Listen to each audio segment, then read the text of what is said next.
Cumprimento a todos com a paz do nosso Senhor e Salvador Jesus Cristo. Aqui é o professor José Lourenço, em gravação para a nossa aula magna de hermenêutica bíblica, ok? Estaremos fazendo aí algumas gravações nessa matéria, dando início agora. Estaremos desenvolvendo, então, temos tanto as aulas que estão sendo gravadas para o curso da matéria de hermenêutica da grade de teologia, do curso SETAD, Seminário de Educação Teológica das Assembleias de Deus. Aqui a matéria de hermenêutica bíblica, que você pode adquirir no valor de R$110. Então, o valor de R$110 por matéria, você recebe a apostila impressa, você recebe todos os dias aulas gravadas, e você tem suporte pelo WhatsApp e ainda aulas ao vivo, que são gravadas aos sábados, tá? Então, esse é todo o reforço que você tem para cursar a matéria de hermenêutica bíblica pelo SETAD, não somente ela, mas 24 matérias que compõem a grade do curso médio de teologia do Seminário de Educação Teológica da Assembleia de Deus. Ao final das 24 matérias, você recebe um certificado que é aceito por todas as igrejas da Assembleia de Deus e outras denominações, ok? E você tem, paralelamente a isso, o curso de aprimoramento em hermenêutica bíblica, que vai abordar tanto aqueles que já cursaram o curso de hermenêutica pela teologia, pelo curso teológico, aqueles que também não fizeram, mas querem pelo menos ter uma introdução à hermenêutica, ok? Podem estar fazendo juntamente conosco o curso de aprimoramento em hermenêutica bíblica, que a gente vai passar um histórico da hermenêutica, vai passar alguns aspectos mais específicos, vai trabalhar essa matéria de hermenêutica de uma forma mais detalhada, ok? Então, temos aí já algumas pessoas que estão cursando conosco esse curso de aprimoramento no valor de R$50. Você receberá alguns PDFs ao longo do curso e as aulas correspondentes a esses PDFs, para que você tenha um esclarecimento em relação a tudo aquilo que está sendo abordado ali, além de suporte via WhatsApp, ok? Então, você pode fazer o curso de teologia na grade do nível médio de teologia do SETAD, que são 24 matérias, ou você pode fazer o aprimoramento em hermenêutica bíblica no valor de R$50, com o acompanhamento tanto de PDFs que são enviados, quanto de aulas gravadas em suporte ao WhatsApp, tá bom? Então, você tem essas duas modalidades. E aí você me chama no privado aí no WhatsApp, a gente conversa melhor para esclarecer e colocar você aí tanto para fazer o curso de teologia, na matéria de hermenêutica, que é na qual estamos iniciando, ou você pode fazer o aprimoramento em hermenêutica e receber aí todo esse suporte, tá bom? Então, na matéria de hermenêutica bíblica, aqui no nosso material, você tem no índice as seguintes subdivisões que serão estudadas. Na lição 1, são 4 lições.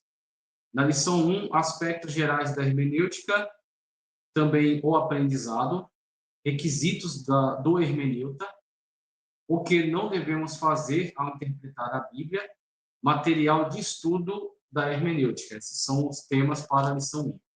Na lição 2, você terá visão panorâmica e estrutural da Bíblia, teorias acerca da inspiração da Bíblia, maneiras de interpretação da Bíblia e hermenêutica geral. Essa é a lição 2.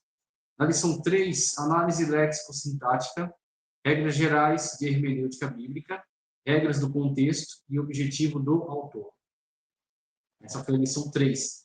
A lição 4, que encerra aí a nossa matéria de hermenêutica, temos figuras de retórica 1 e figuras de retórica 2, exercícios, terminologias de hermenêutica e da exegese, e aí glossário e bibliografia, e temos então encerrado a matéria de hermenêutica bíblica. Então vamos dar início aqui pela introdução, aspectos gerais da hermenêutica, e ele vai abordar aqui a questão dela ser ciência ou arte. Então, quando você tiver o material em mãos, Você vai acompanhar aqui na leitura, vai proceder toda a leitura, mas por enquanto você aproveita aí dessa aula gravada que vai disponibilizar para você esses esclarecimentos, ok?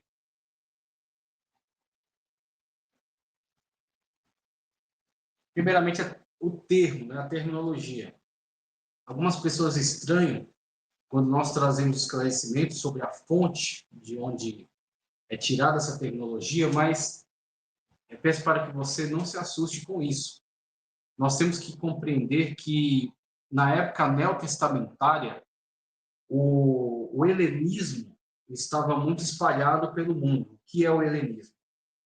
É a cultura grega que foi difundida pelo mundo devido às situações históricas ocorridas pouco tempo antes do advento do nosso Senhor e Salvador Jesus Cristo, ok?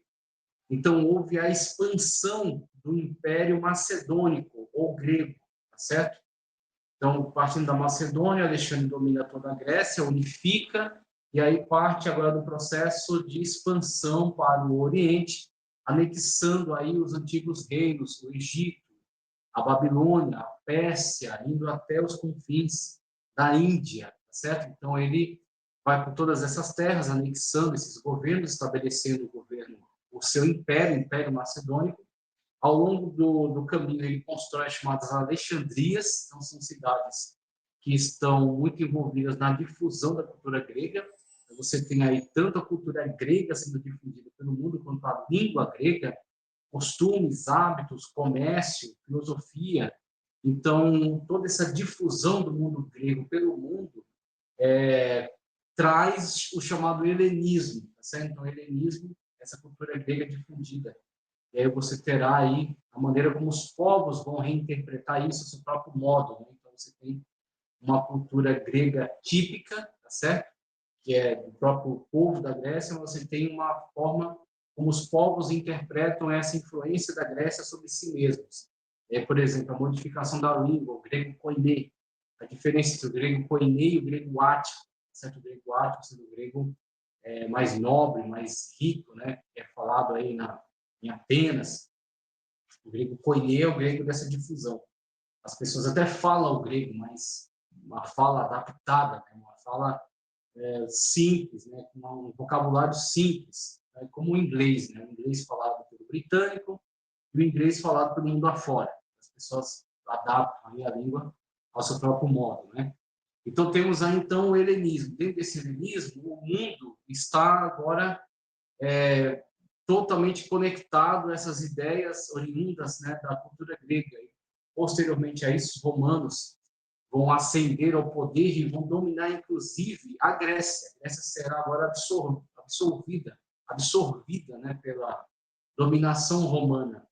Mas os romanos, diferentemente do que muitos podem esperar, eles, na verdade, admiravam tanto a cultura grega que, mesmo sendo os dominadores, eles absorvem para si a cultura grega. Então, você encontra muitos mais elementos do helenismo na história, mesmo estando no período romano, do que cultura romana típica, né? Então, eles, de fato, preservam a cultura grega, absorvem a cultura grega e o mundo continua ainda difundindo, né, essa cultura grega pelo mundo. Então, a igreja surge nesse interim, surge nessa situação em que a Grécia dominou, caiu, veio os romanos, então surge veio o advento do Senhor e Salvador Jesus Cristo. Então, 70 e pouco antes de Cristo, os romanos têm essa chegada, né, à Palestina, e depois o Senhor Jesus Cristo vem ao mundo, tá certo?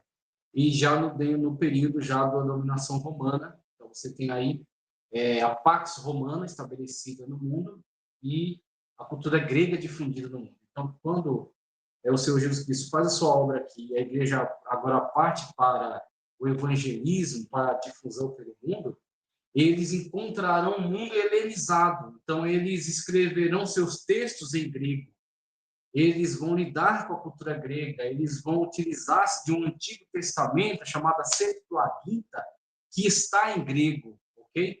Então, você tem todos esses elementos, essas situações que dizem respeito à interação da igreja com a cultura grega que estava difundida na época. E daí vem, então, os nomes que são absorvidos pela igreja. O próprio termo igreja. eclesia, tirados para fora, que vem da cultura grega, que estava no contexto no qual havia a chamada democracia. Então, a democracia nada mais era do que a participação do povo daquela cidade-estado.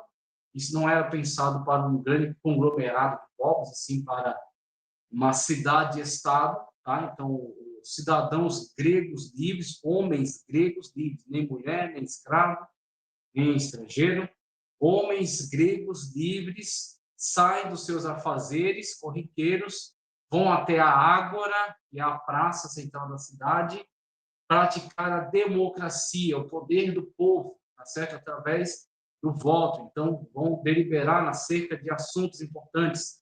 A participação aí dos sofistas nesses debates, porque eles treinam as pessoas que querem expor as suas ideias, querem expor as suas propostas para serem aceitas pelo povo. Então, toda a técnica de retórica, tá certo? Então, a retórica, essa arte do convencimento, tá? Então, aí eles vão, então, lidar com essa convencimento das massas para a sua proposta, serem votados, então ser aprovado. E aí, aprovada a proposta de uma guerra contra a cidade, estabelecimento de uma aliança comercial, a construção de um empenho da cidade, do erário, na construção de algum bem público, uma ponte, uma coisa assim. Então, propostas, votação, e aí vai toda essa situação da prática da eclesia. A eclesia é essa assembleia, tá? Na qual a pessoa se reúne por um propósito. Então, eis a igreja. Né? A eclesia é trazida para cá e é utilizada de uma forma muito correta, falando acerca daqueles que foram tirados do mundo e foram trazidos para andar conforme um propósito, servir ao Senhor e Salvador Jesus Cristo. Eis aí a terminologia eclesia, tá? Eclesia, e a terminologia que nos importa agora é hermenêutica. Aí hermenêutica vem de Hermes. E aí você tem cultura grega. Hermes do grego, Mercúrio da cultura latina ou romana, tá? Só que a cultura grega prevalece por causa do helenismo, tudo isso que eu acabei de descrever para você. Então, Hermes, quem era esse Hermes? Esse Hermes era um interlocutor entre os deuses e os homens. Então, ele trazia a mensagem dos deuses, essa mensagem seria comunicada aos homens através de um intérprete. Aí você tem, por exemplo, a profetisa de Delfos, que se comunica com Hermes, recebe a mensagem dos deuses e a interpreta para as pessoas, ok? Então, você veja aí a hermenêutica onde entra a leitura dessa mensagem dos deuses. E aí, nós aproveitamos o que disso? Da mitologia, nada. Tá? Nada disso tem relevância para nós enquanto mitologia. Somente a terminologia nos importa, o termo hermenêutica. O termo hermenêutica diz respeito à arte ou ciência, que é o próximo tópico. Ela é arte, ela é ciência, ela é os dois. Arte ou ciência da interpretação do quê? Não da mensagem dos deuses, e sim da mensagem de Deus, através da Sagrada Escritura. Então, a Sagrada Escritura é a comunicação de Deus conosco, é a boca de Deus falando, tá certo? A Bíblia fechada, a Bíblia aberta, é a boca de Deus falando conosco, ok? O Espírito Santo de Deus interpreta a Sagrada Escritura para que nós possamos ter acesso à mensagem de Deus. Então, você tem aí a iluminação que o Espírito Santo de Deus proporciona àqueles que buscam a voz de Deus por meio da Sagrada Escritura, a chamada profecia magna, acerca da qual o salmista diz: guardei a tua palavra no meu coração para não pecar contra ti. E também diz: lâmpada para os meus pés e luz para o meu caminho é a tua palavra. Então, nós temos aí a Sagrada Escritura, e é importante, posto que ocupa como comunicação divina. E onde entra o hermeneuta? Ele vai interpretar a Sagrada Escritura através das regras que são estabelecidas. Veja, a reforma trouxe a livre análise da Sagrada Escritura. O que é a livre análise? Todos têm que ter a oportunidade de ter em mãos a Sagrada Escritura na sua própria língua, chamado vernáculo, tá? A língua, a sua língua pátria, a língua na qual você aprendeu a falar.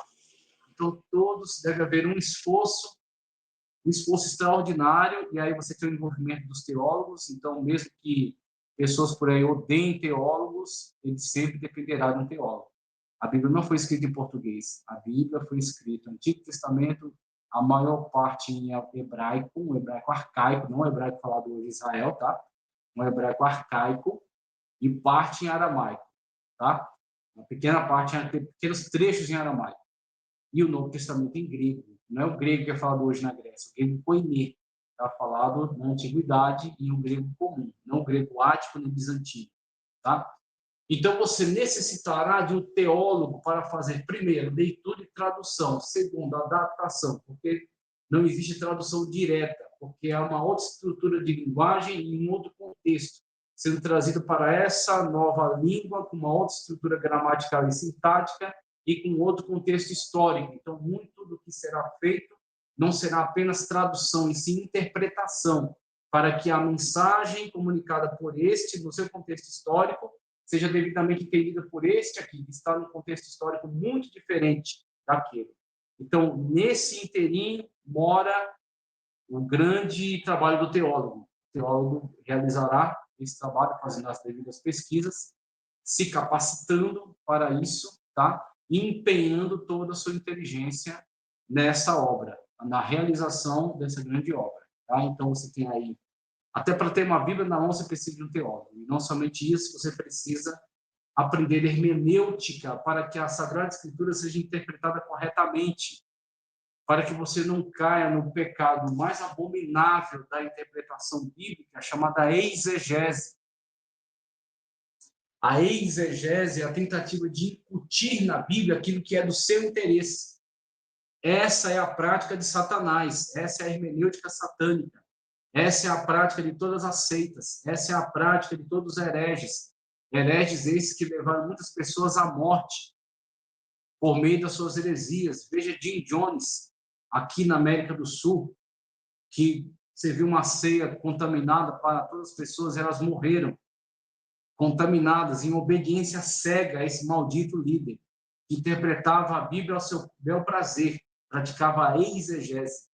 Veja David Koresh, nos Estados Unidos, que queimou o local onde estavam seus correligionários, que obedeciam a ele cegamente, porque ele havia dito: joguem fora suas Bíblias, porque eu sou a palavra de Deus viva. E eles jogaram fora. Eles ficaram ouvindo David Koresh e não a Sagrada Escritura. A Sagrada Escritura é a profecia magna. Não há teólogo que possa se colocar acima dela. Não há ideologias ou quaisquer outras coisas que possam superá-la ou substituí-la, ou corrigi-la, ou modificá-la. A Sagrada Escritura é a profecia magna. É a boca de Deus falando conosco. Então, todos esses erros são oriundos de uma exegese. O que é a exegese é incutir no texto aquilo que é de seu interesse. Nós temos que nos empenhar como hermeneutas para promover a exegese. Exegese. Exegese é extrair da Sagrada Escritura aquilo que ela quer nos dizer, aquilo que está nela, olhando para o texto, para o contexto, para as regras gramaticais de interpretação, para os léxicos que me dizem acerca do que aquelas palavras significam no original e não nas traduções, dentro do contexto da língua para a qual foi traduzida, e sim da língua na qual foi escrita, que foi ali colocada pelo autor, e então chegar ao grande objetivo do hermeneuta, que é entender qual a intenção do autor. Qual a intenção do Senhor Jesus Cristo com essa parábola? Qual a intenção de Paulo com esse texto? Qual a intenção de João com essa afirmação? Qual a intenção de Moisés com esse texto? Você chegar à intenção do autor é você entender o sentido original daquele texto. Somente de posse do sentido original do texto você poderá, e aí há regras para isso, fazer uma aplicação, uma paráfrase, trazendo aquele texto para a nossa realidade, respeitando os aspectos nos quais ele é um texto apenas descritivo e em outros nos quais ele é um texto que está fazendo uma recomendação. Ele é prescritivo. Em alguns momentos ele é descritivo, em outros momentos ele é prescritivo. Tá certo? Então, não se lembra agora se foi Elias ou Eliseu, acho que foi Eliseu. A fonte de água era contaminada. Eliseu diz: tragam um prato novo, ponha sal. Ele vai até a fonte das águas e ali lança o sal. Em que momento a Sagrada Escritura nos diz que isso deve ser uma prática a ser adotada na continuidade histórica? Que outro personagem bíblico você viu realizando essa prática? Nenhum. Por quê? Aquilo não é prescritivo, é descritivo. Está te dizendo que Deus, Jeová, o Senhor, Yahvé, deu essa estratégia a Eliseu. E Eliseu foi obediente à estratégia de Deus. Ele foi lá e fez. Como Jeremias, que enterrou o cinto. Como Ezequiel fez um buraco na parede, tirou a sua mobília pelo buraco. E assim vai. São textos descritivos, estão te descrevendo aquilo que aconteceu, mas não necessariamente te prescrevendo uma imitação, ou uma cópia, né? Ou um rito em relação àquilo. Agora, existem textos prescritivos: não matarás, não furtarás, não darás falso testemunho. Ou no Eclesiastes: guarda teu pé quando entras na casa do Senhor. Aí está te prescrevendo algo. O Senhor Jesus Cristo disse: batizando-os no Pai, no Filho e no Espírito Santo, todos aqueles que receberem essa palavra. Então, está te prescrevendo algo. Então, existem textos que são descritivos e outros que são prescritivos, e o hermeneuta é responsável por fazer a correta interpretação e aplicação da Sagrada Escritura em todas as suas referências, tá certo? Por isso que ela é ciência e arte. Ela é ciência porque ela tem um conjunto de regras fixas. Essas regras dizem respeito à gramática da língua para a qual ela foi traduzida. É o primeiro passo. Você saber ler, porque nem todos sabem ler. Presta atenção. Ler não é juntar letras. Tá? Ler não é só juntar letras e emitir um fonema. Você só lê se você entendeu o que você leu. Se você é capaz de explicar o que você leu, aí você sabe ler. Senão, você é um analfabeto funcional. E não há nenhum problema nisso se você quiser corrigir. Se você não quiser corrigir, aí você tem um grande problema. Porque existem muitos analfabetos funcionais que são arrogantes e não aceitam correção. Leem e não entendem. E aí, antigamente, dizia-se assim: leu, não entendeu, o pau comeu. Então, era a pedagogia muito eficaz aplicada na época, né? Ensinou muitas pessoas. Mas hoje você tem um grande conjunto de pessoas que supostamente sabem ler, mas elas não sabem, elas não entendem o que lê. Então, o primeiro ponto é ter um mínimo de compreensão das regras gramaticais da sua língua, da língua vernacular, da língua na qual você fala, tá certo? Para que você compreenda a tradução que está nas suas mãos, o trabalho que foi ali realizado de tradução depositado nas suas mãos, para que você possa entender esse básico. Uma vez que você entender esse básico, agora você vai aprofundar essa pesquisa, indo para o léxico do hebraico e aramaico, léxico do grego, entendendo as palavras no seu original, tá certo? Como essas palavras eram usadas no seu contexto original. E aí entender como que o autor a está utilizando, respeitando a regra do contexto. Olhando, por exemplo, para a perícope. O que é uma perícope? A perícope é a única coisa que importa dentro da leitura da Sagrada Escritura para se entender o contexto. Versículos e capítulos não importam, porque eles não existem. Versículos e capítulos são uma criação artificial e posterior somente para te ajudar a localizar um determinado texto em um determinado lugar do livro. É uma ferramenta de busca, só isso. Não respeite nem capítulo nem versículo. Ele não existe. Tá? O que existe é a perícope. A perícope é onde o assunto começa, o seu desenvolvimento e a sua conclusão. Pronto, aquele conjunto de texto está dentro de uma perícope. Ele começou, desenvolveu e terminou. E isso ele atropela capítulo, atropela versículo. Por isso que os capítulos e versículos não importam. O que importa é a perícope, tá certo? Dentro da perícope, você terá contexto. Você pega aquele determinado texto que você quer analisar mais profundamente, você analisa ele dentro do seu contexto. Veja, presta atenção. Tudo posso naquele que me fortalece. O que isso significa? Na boca de muitos neopentecostais, significa que você pode fazer qualquer coisa. Você pode voar, que você pode subir pelas paredes, que você pode ir na loja e comprar um Lamborghini, porque seu pai é dono do Olho da Prata, você tudo pode, aquele que fortalece. É isso que significa? Qual o contexto? Qual o perigo? Paulo traz desde o início desse capítulo, né, que ele sofreu, que ele padeceu, que ele foi perseguido, por falsos irmãos, perigos em estradas, perigos em alto mar, passei fome, passei frio, passei sede, estive desamparado por diversas pessoas, mas ao final, quando você pensa que ele vai fechar toda a fala dele com um lamento, um choro, ele dá uma reviravolta.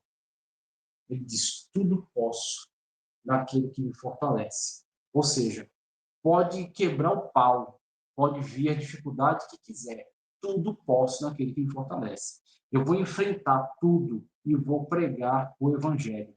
Eu vou glorificar a Cristo, porque tudo posso naquele que me fortalece. Pronto, agora você entendeu. Não é que você vai lá e vai fazer o que você quiser, porque tudo pode naquele que fortalece. É que você, mesmo diante de intensa dor e sofrimento, perseguições por causa do evangelho, você tudo pode em Cristo Jesus. Pode vencer situações de tribulação, pode vencer situações de medo, pode vencer situações de timidez, pode vencer situações de risco de vida, pode vencer todos os tipos de dificuldades, porque tudo você pode naquele que te fortalece. Pronto, você respeitou a perícope. Você não pegou o texto isolado e saiu por aí inventando teologia, como Satanás fez. Satanás fez isso. Atira-te daqui. Ele tinha levado Cristo para o pináculo do templo. Atira-te daqui, porque está escrito: dará ordem aos teus anjos para que tomem pela tua mão, para que não tropeces em pedra. Aí Jesus refuta, porque Jesus era hermeneuta. Tá certo? Jesus é o único que tem toda a capacidade hermenêutica nunca alcançada por ninguém, porque ele é a palavra viva. O que ele diz é a palavra de Deus, tá certo? Então a interpretação dele é suprema.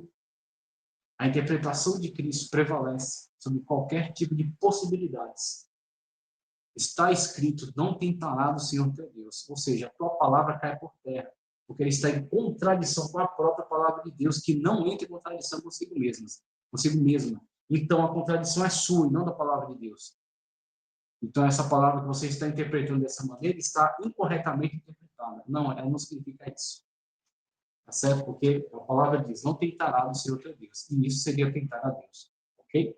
Então você tem aí essa característica interessante. Ela é ciência. Ela tem regras. Não pode ser interpretada ao seu bel prazer, do jeito que você quiser. Ela tem regras de interpretação.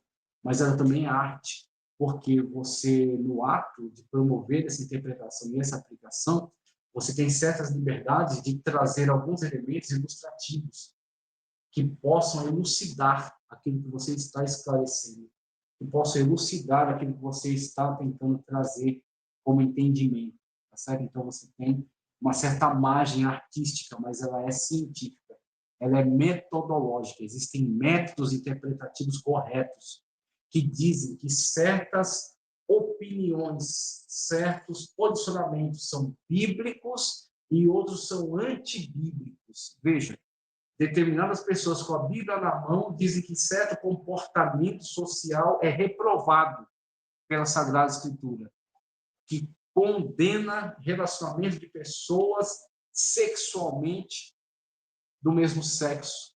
Só que outro grupo de pessoas com a mesma Bíblia na mão diz que isso é aprovado. Alguém está praticando exegese e não exegese. Alguém está incutindo na Bíblia aquilo que ele pretende que ela diga.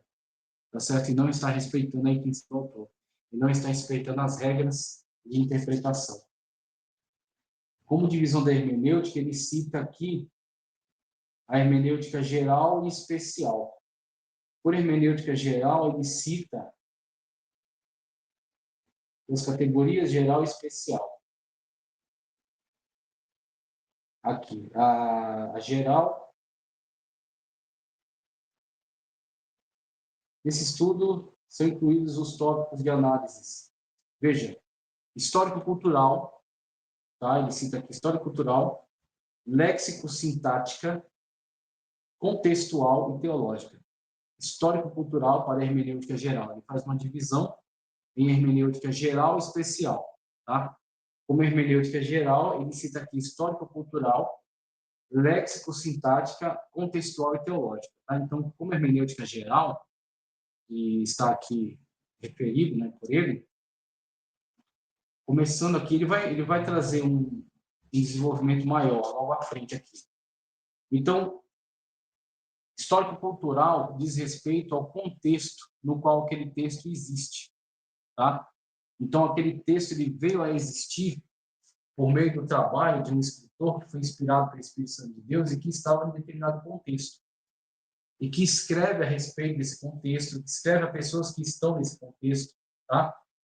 Então, entender o contexto histórico é relevante, por isso histórico-cultural, tá? Então, você vai fazer uma leitura dos textos de Moisés, do Pentateuco, tá certo? Acreditamos que Moisés escreveu o Pentateuco, tá? Então, nós estudamos, achamos muito interessante, mas não endossamos a teoria documentalista das 4 fontes, javista, eloísta, sacerdotal e deuteronomista, tá? A gente entende que, sim, Moisés seja o autor de todo o Pentateuco. E, olhando para isso, nós entendemos que Moisés tem um contexto e tem um aspecto cultural próprio, o que em hermenêutica também será chamado marca autoral. Os autores que foram utilizados pelo Espírito Santo na escrita da Sagrada Escritura não estavam psicografando a Bíblia, eles não tinham perda de consciência, eles estavam conscientes acerca de si mesmos e estavam escrevendo sob a supervisão do Espírito Santo de Deus, mas estavam escrevendo como eles mesmos. Moisés escreve como Moisés, Samuel escreve como Samuel, Isaías escreve como Isaías. Tá certo? Então você tem diferentes autores em diferentes épocas históricas. Por isso história cultural. Você vai entender o contexto no qual aquele texto foi escrito, que vai te explicar muito acerca das preocupações daquele autor, dos temas que são mais relevantes, da forma como ele escreve, tá certo? A forma como Salomão escreve cantares, a forma como Jeremias escreve lamentações. Histórico-cultural, qual o contexto em que estão, qual é a cultura de um e de outro. Amós escreveu sua profecia, Isaías escreveu sua profecia, tá certo? Então você tem aí essas questões histórico-culturais são muito relevantes. No Novo Testamento, a mesma coisa. Evangelhos, as cartas são os primeiros textos neotestamentários, Tessalonicenses, Romanos. Compara a carta de Romanos com a carta de Coríntios. Mesmo autor, o apóstolo Paulo. Compara as duas cartas. Vê o abismo de diferença entre as duas. Romanos profundamente teológica. Um tratado de soteriologia. Extraordinário, espetacular. Coríntios, uma carta que lida com preocupações corriqueiras da igreja, tá certo? Um tratado eclesiológico, uma eclesiologia em primeira e 2 de Coríntios, mas não somente eclesiologia, trata de questões antropológicas, trata de questões litúrgicas, tá? Então é um tratado de eclesiologia nas 2 cartas de Coríntios. Um tratado de soteriologia, um tratado de ramatiologia na carta aos Romanos. Tá? Então, você tem aí a questão histórico-cultural, vai te dizer sobre o momento de Paulo, a intenção de Paulo, qual a intenção do autor, tá certo? O contexto de Paulo, as cartas da prisão. Então, você tem todos esses elementos que são de forma muito inteligentemente analisados pelo estudo histórico-cultural, que integra a hermenêutica geral. Histórico-cultural, léxico-sintático, e aí você vai para uma parte muito técnica, por isso que a hermenêutica ela não é só arte, ela é ciência, tá? E o que foi promovido na reforma livre-análise, ela não pode ser confundida com livre-interpretação. Livre-análise, para que cada um tenha a possibilidade de analisar a Sagrada Escritura dentro da sua própria língua. Mas isso não significa livre-interpretação, você interpreta como você quiser. Você interpreta da maneira certa, que tem que ser interpretado a partir das regras que existem. Então, existem regras para se interpretar corretamente e se praticar uma exegese, extraindo da Escritura o que ela está dizendo, e não uma exegese, que é produtora de heresias e destruição, tá? Análise léxico-sintática. O léxico é mais importante que o dicionário. Cada um cumpre sua função, você tem que ter os dois. O dicionário vai dizer o que a palavra significa na sua língua, no seu contexto, tá? Porque a língua é viva, ela muda. E os sentidos das palavras vão sendo modificados e agregados. Então, você precisa ter o dicionário para dizer o que essa palavra significa hoje, agora, nesse contexto. Mas você não pode dispensar ter o léxico, porque vai dizer, dentro da terminologia que foi empregada na Sagrada Escritura, o que isso significa no contexto daquela palavra. Léxico da língua grega, por exemplo, né? E aí, na Bíblia, você lê a palavra mundo. Mundo, está lá mundo, mundo. Só que a palavra mundo, no grego, no qual o Novo Testamento foi escrito, pode estar em dois termos totalmente diferentes. Pode ser Geia ou pode ser cosmos. Se for Geia, é mundo físico, praias, montanhas, florestas. Isso é criação de Deus, não há problema nenhum com isso. Mas se for cosmos, aí é sistema. E sistema, que é chamado mundo também, mundo físico, ou mundo do sistema mundano. Aí é um mundo do qual nós temos que nos apartar, porque é um sistema satânico, demoníaco, babilônico, um sistema anti-Deus, tá? Que está dentro dessa terminologia do cosmos. O cosmos também não é só isso, mas também é isso, tá? Então, você tem aí termos diferentes que vão te dar interpretações totalmente diferentes e que só são observáveis quando você se preocupa em olhar para as palavras na sua aplicação original, tá? Claro que numa leitura que você faz dentro do seu vernáculo, da sua língua de nascimento, a Bíblia em português, a Bíblia em espanhol, a Bíblia em francês, o contexto vai te ajudar a entender isso. Mas se você não se contentar só com isso e avançar no estudo buscando a terminologia original, você terá um entendimento muito mais preciso, tá? Você terá um entendimento muito mais preciso. Como, por exemplo, a palavra amor, que no grego, no português é só amor. No grego é pelo menos 4 palavras. Você terá eros, que é um amor sexual. Você terá phileo, que é um amor entre irmãos. Você terá ágape, que é um amor divino.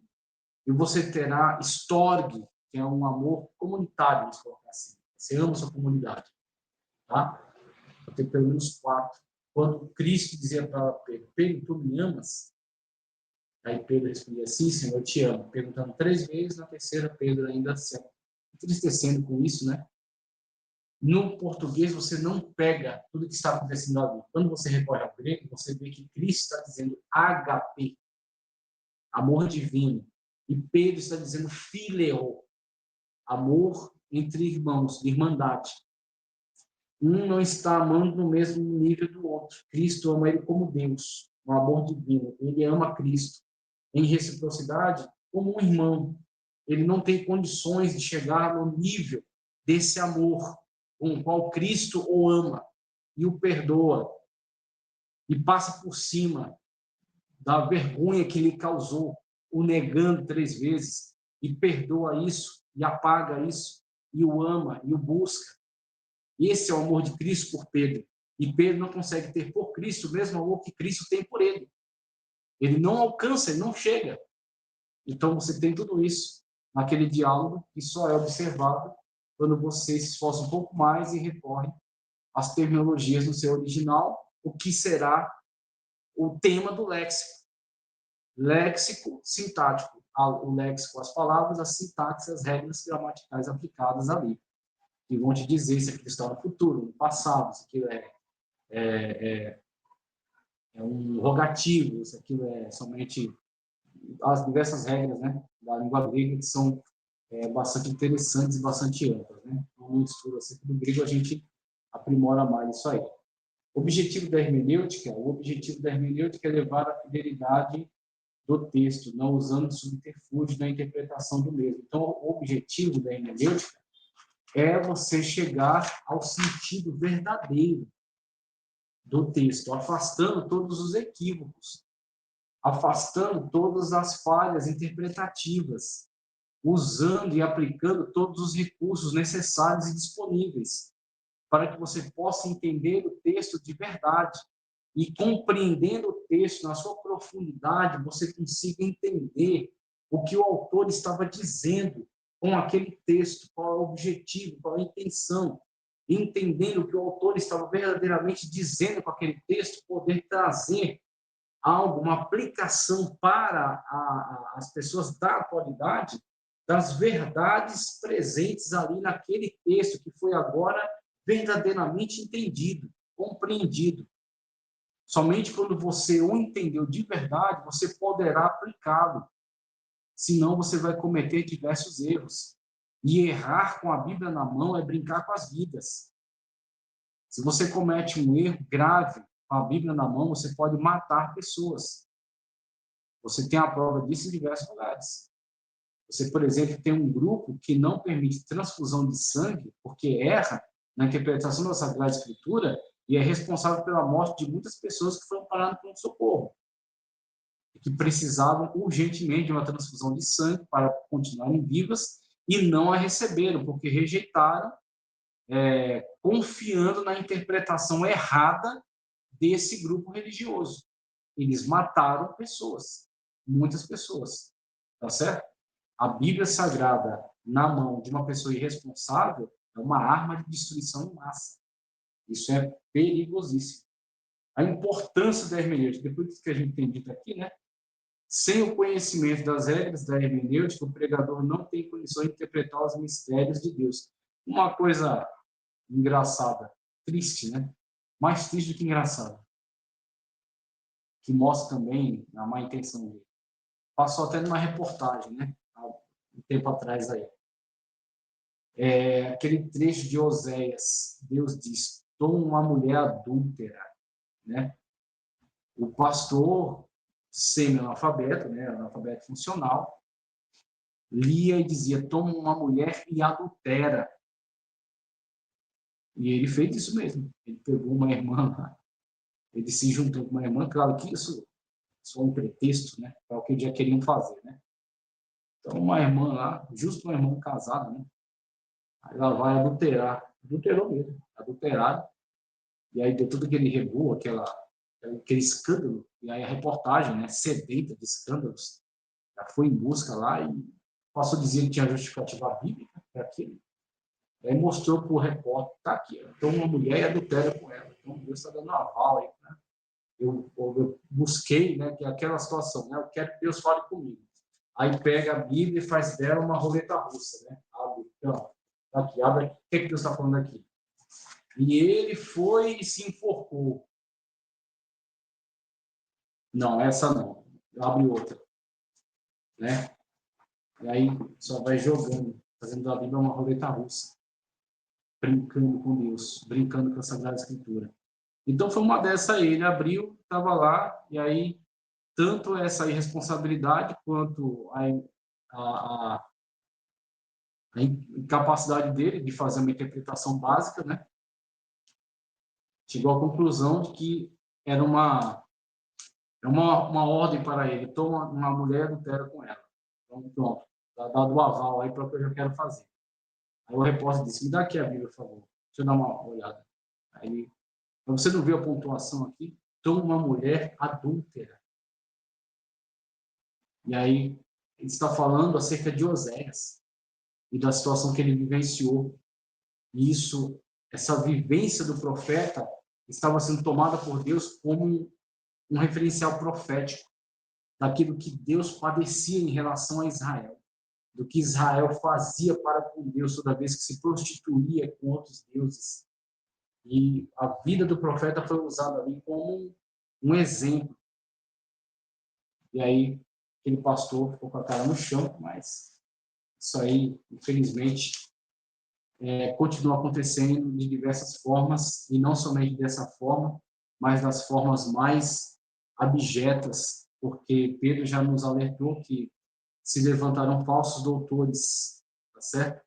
E esses falsos doutores, eles farão negócio de vós. Então, muitas pessoas têm se levantado hoje para tratar a igreja como um comércio, para tratar a igreja como uma fonte de ganho, tá certo? Querem apenas a lã das ovelhas, e não a sua salvação, e não o seu bem-estar, porque são mercenários. Quando Jesus disse que veio para matar, roubar e destruir, ele não estava falando de Satanás, ele estava falando dos mercenários. Que isso cabe em Satanás, cabe direitinho, essa carapuça cabe nele mesmo. Mas ele estava falando dos mercenários, desses falsos líderes que não querem que você chegue até a salvação em Cristo Jesus, mas que querem a sua lã, querem a sua gordura, tá certo? Que querem viver as suas custas. Esses aí que eram o alvo de Cristo naquela ocasião, que diz que vieram para matar, roubar e destruir, os mercenários. A necessidade da hermenêutica, ele aponta aqui, a Bíblia foi escrita em uma época muito distante da nossa, num estágio civilizatório bem diferente do atual.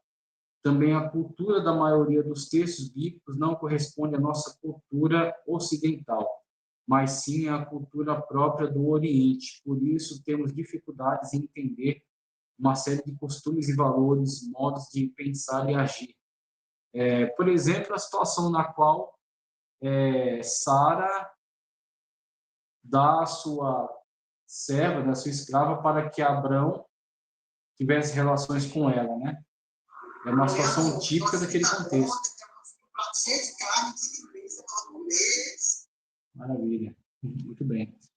Então, você tem essas situações em que, naquele contexto, não era estranho. Naquele contexto, era algo normal, algo típico da época, né? Na qual uma mulher tinha, primeiro, ela tinha uma escrava. Segundo, ela podia se valer dessa escrava para se livrar de uma situação vexatória, que era o fato dela ser estéril. Ou ela ou o marido eram estéreis, né? No caso aí, ela era estéril. E ela agora vai se valer desse subterfúgio para que a escrava venha a ser barriga de aluguel, o filho seja gerado por ela, mas seja até gerado por Agar, mas seja de Sara, e ela se livre então dessa situação, porque agora ela é mãe. Ela não gerou, mas ela é mãe. Então ela se vale disso. Então, assim, havia a promessa de Deus, mas eles estavam avançados em idade, cadê a promessa? Então eles se valeram desse subterfúgio. Então, olhando para o contexto, nós temos uma situação que para nós é muito bizarra, é muito estranha. Mas quando você mergulha um pouco no estudo sobre o contexto histórico-cultural, você vê que isso era normal para a época deles, para o contexto histórico deles, para a cultura deles, a cultura do povo no qual eles estavam, né?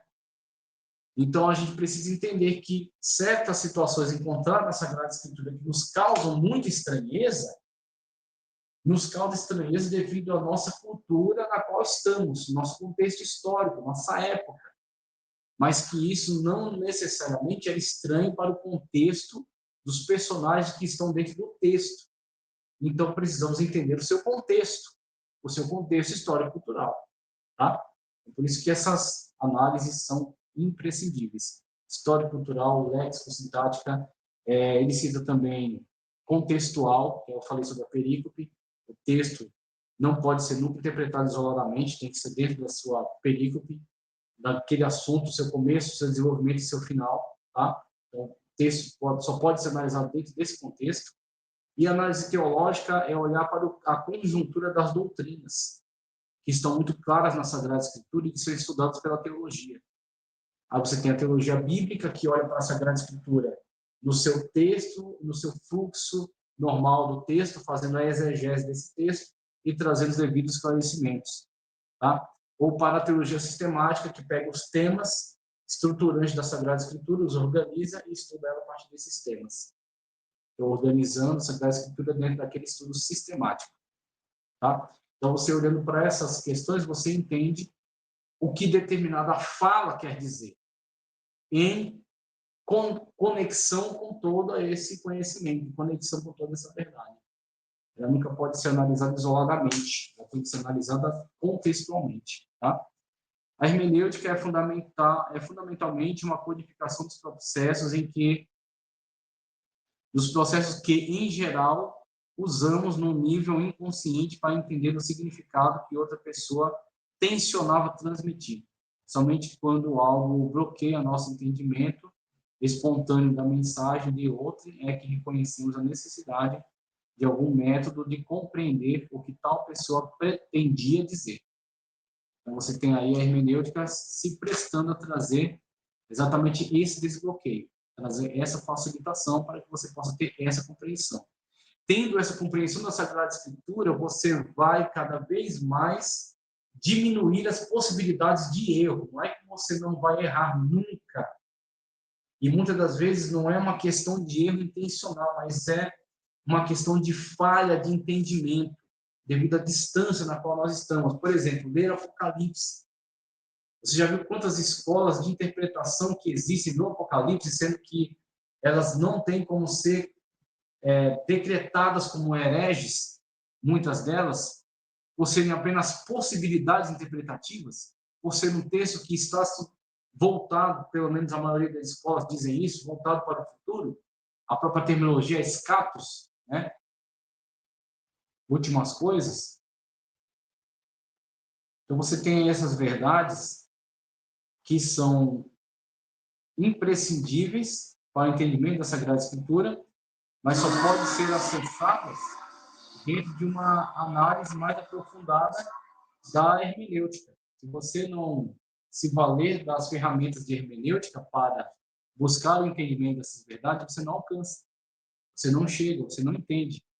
Se tornam mistérios, se tornam coisas vedadas para você, por você não lançar mão dos recursos necessários para a interpretação, dos recursos necessários para o entendimento. Você fica muito limitado.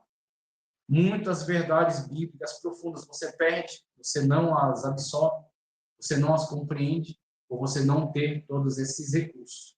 Tá? A hermenêutica, para alcançar esse objetivo, o hermeneuta pode usar uma série de ciências auxiliares, como, veja, essas ciências, cada uma delas tem a sua própria, seu próprio desenvolvimento, seus interesses.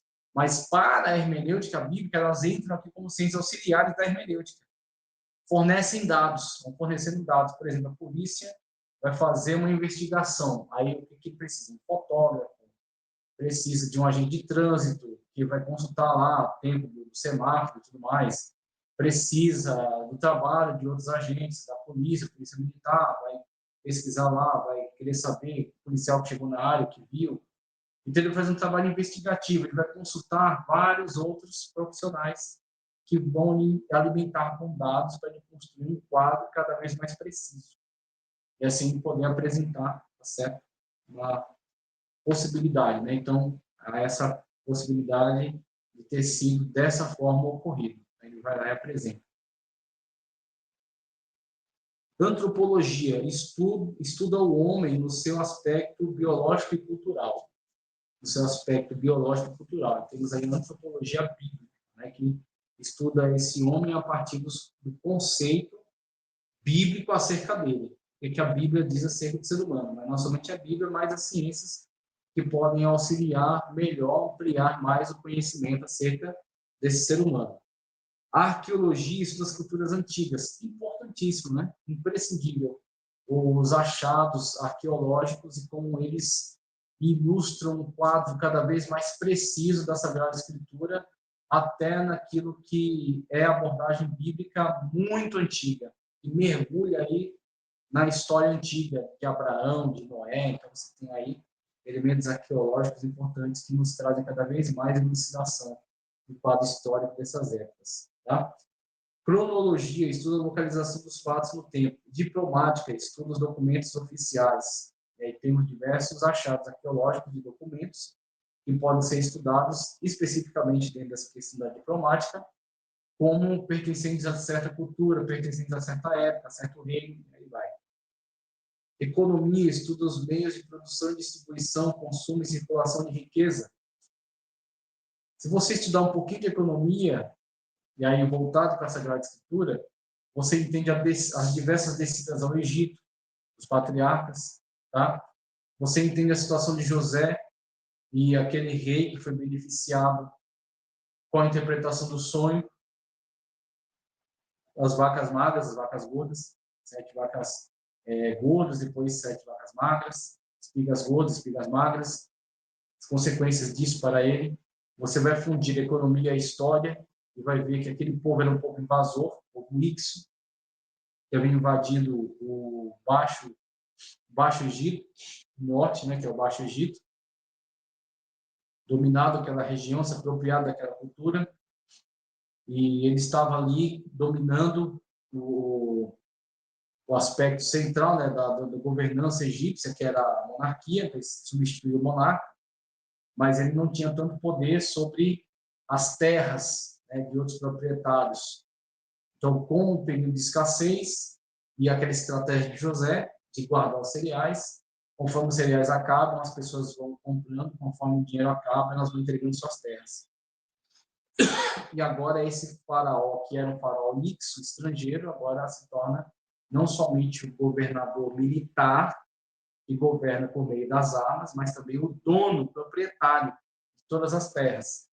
E aí consegue um poder total sobre o Egito, tá certo? Dentro do contexto de José. Por isso que ele, muito esperto que era, trata de fazer de José o vizir. Dá um anel para ele, coloca ele no carro. Abaixo de mim é ele que manda, tá certo? Então José se torna o vizir, certo, do Egito. Epigrafia, estudos escritos em materiais pesados. Aí você tinha martelo e cisel, eles faziam lá os baixos relevos, escreviam na parede, tá? Alto relevos, então eles lixavam tudo em volta e deixavam a parte alta, que era geralmente uma representação artística, certo? Você tem as diversos tipos de artes produzidas aí nessa época. A filosofia estuda a filologia estuda a língua de forma mais aprofundada, a filosofia estuda as ideias, a genealogia estuda as famílias, a geografia estuda a superfície da terra, a hieráldica estuda os brasões de nobreza, a história comparativa das religiões, história geral, todos esses entram aqui como matérias auxiliares da hermenêutica. Tá?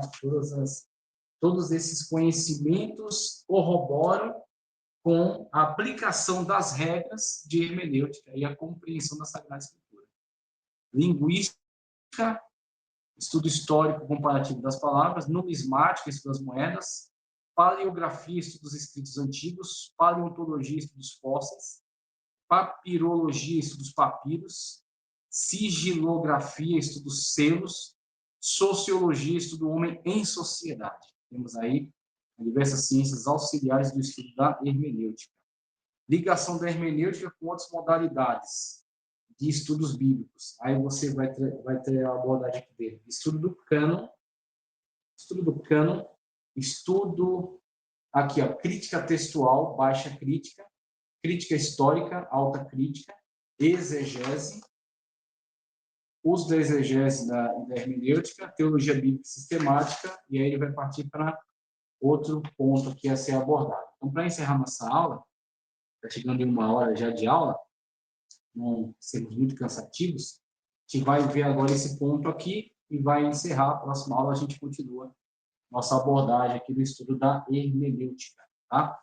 Estudo do cânon, de todas as modalidades de estudo bíblico apresentadas acima, a primeira que deve ser feita é o estudo da formação do cânon.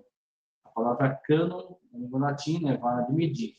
Quando falamos sobre cânon das escrituras, referimos-nos à coleção dos livros possuidores de autoridade divina. Então, ele está se preocupando aqui primeiro no estudo material, né? Um estudo bem material, estudo do cânon. O cânon, da língua grega, cânon ou vara de medir. Tá? Então, tem aí uma vara de medir. É utilizada, por exemplo, na construção civil. Você mede aí um determinado espaço que você vai construir. mas ela pode ser tomada de empréstimo também para canônico. E aí, cânon das Escrituras. O que você está medindo? Até onde isso aqui é canônico? Ou seja, até onde isso aqui é sagrado? Até onde isso aqui é revelado? Até onde isso aqui tem autoridade canônica? Então, dentre todos os escritos que foram disponibilizados ao longo da história, o que é cânon? Aquilo que está dentro da medida do Espírito Santo de Deus, que apresenta-nos um texto revelado, tá certo? Através daquele processo no qual a revelação divina, a inspiração dos escritores, que colocam o seu texto sobre o autógrafo. O autógrafo é o texto que sai da sua pena, tá? Colocam a inspiração que receberam da parte do Espírito Santo de Deus sobre o autógrafo. São inspirados pelo Espírito Santo de Deus, não são possuídos, tá? No sentido de estarem produzindo uma psicografia sem consciência. Eles continuam tendo consciência, mas estão sob inspiração do Espírito Santo de Deus, que supervisiona o trabalho. Ali você tem a marca autoral deles, mas tudo aquilo está sendo feito sob a inspiração do Espírito Santo de Deus. E aí eles colocam no autógrafo ali o seu registro. Estão registrando aquilo que o Espírito Santo de Deus está conduzindo a registrar. Ok?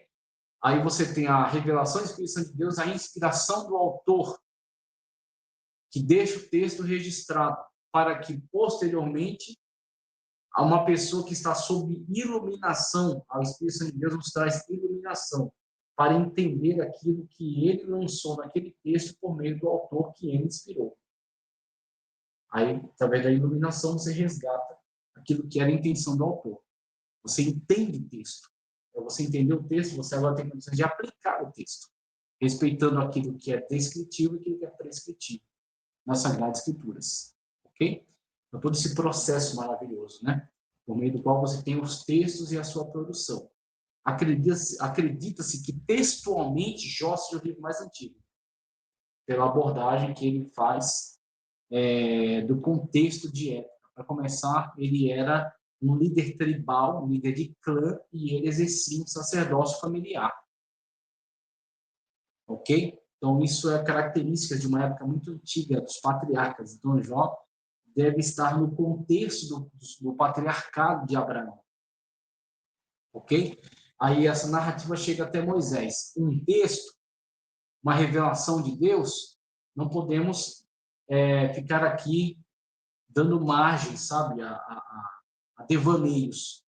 Isso chega até Moisés. E é registrado, é colocado agora dentro de um texto canônico.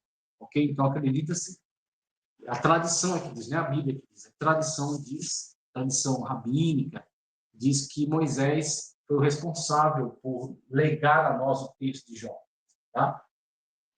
Agora, veja, como texto, Jó deve ter sido escrito num período patriarcal, devido às características que estão ali descritas. Mas qual é o texto que fala acerca da época mais antiga? Gênesis, porque fala acerca da criação de todas as coisas. Entendeu? Só que Gênesis foi escrito quando? Pelo menos 1445 antes de Cristo, perdão. Pelo menos 1445 antes de Cristo. Muito depois da escrita de Jó. Porque se Jó está no período patriarcal, o período patriarcal coloca aí 2300 a.C., tá certo? Você coloca um período patriarcal, é um período no qual aquele texto foi escrito, falando acerca da vida de Jó. Mas Moisés, que virá 1445 depois de Cristo, o texto de Moisés virá nessa época depois de Cristo, a escrita dele com a saída do Egito, né? Ela está falando acerca de um assunto que é anterior a Jó, é anterior a tudo isso, porque fala acerca da criação. Existe um texto na Bíblia que fala acerca de algo que é antes daquilo que está sendo dito por Moisés, o assunto que está sendo abordado por ele? Sim. Primeiro Evangelho de João, capítulo 1, versículo 1. No princípio era o verbo estava com Deus e o verbo era Deus. Tudo foi feito por ele, sem ele nada foi feito, se fez. Pronto, isso é antes de Gênesis 1 e 1. porque isso fala acerca do verbo divino pré-encarnado de Jesus Cristo, na eternidade, quando ele tudo criou. Ok? Então, João 1:1, cronologicamente, olhando para a ideia do texto, para o que o texto está descrevendo, é antes de Gênesis 1:1. Textualmente, ele foi escrito muito depois. Ele foi escrito em 60 depois de Cristo, sei lá, 63 depois de Cristo. Tá? Gênesis foi escrito em 1445 antes de Cristo. E está falando de um assunto que é anterior a um texto que foi escrito antes dele, que é o texto do livro de Jó. Então você tem todas essas questões textuais e cronológicas, né, a ser analisadas. Você tem o livro de Jó, você tem os livros escritos por Moisés, a Torá, né, Pentateuco na língua grega, Torá no hebraico, ok? O Torá é um conjunto com outros livros, Torá, Nevi'im, Ketuvim, Tanar, acróstico, né, Tanar, Torá, Nevi'im, Ketuvim, profetas anteriores e posteriores e os escritos, tá?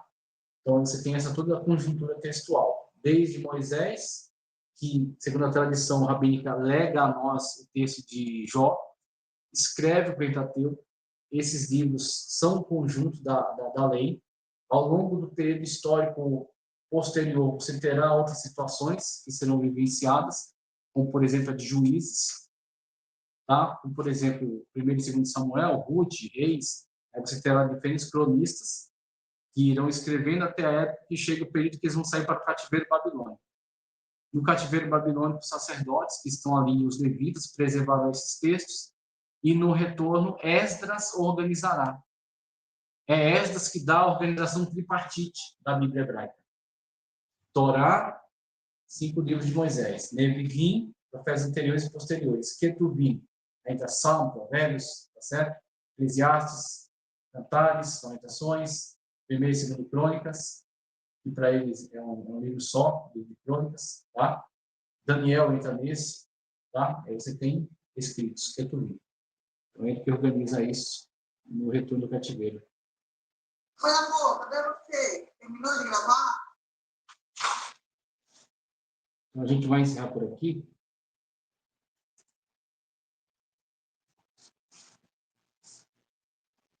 Análise que a gente passou aqui, estudo do cânon, essa formação, né? Depois virão evangelhos. Então, o Novo Testamento começa pelas cartas. Carta de Paulo. Acredito que 1º Tessalonicenses seja a primeira. Aí segue-se as outras 13 cartas, né? As cartas que compõem 13 cartas. Depois vem aí Atos, Evangelhos, as cartas pastorais, as cartas universais, e então Apocalipse, fechando o cânon de toda a Sagrada Escritura, que antes do ano 300 já estava totalmente formado. Tá? Então, Constantino não tem nada a ver com isso, ok? Constantino não tem nada a ver com isso. Antes de 300 já estava tudo formado. Não é a questão só de estar escrito, é a questão da Bíblia como coleção já está completamente formada. Tá? E a gente passa para a próxima aula, essa questão da alta crítica, baixa crítica, exegese, e a gente vai dando sequência dos estudos da hermenêutica bíblica. Muito obrigado, fiquem com Deus, ótimos estudos. Estude a hermenêutica ou no grupo de aprimoramento, que é o valor de R$50, recebe alguns PDFs e aulas, ou no grupo de teologia, matéria de hermenêutica, dentro de uma grade de 24 matérias, no qual, no final, você recebe um certificado do CETAD, 110 por matéria. Aulas gravadas, material impresso, auxílio pelo WhatsApp e aulas ao vivo, gravadas aos sábados. Muito obrigado, fique com Deus, e o Senhor continue te abençoando poderosamente em Cristo Jesus.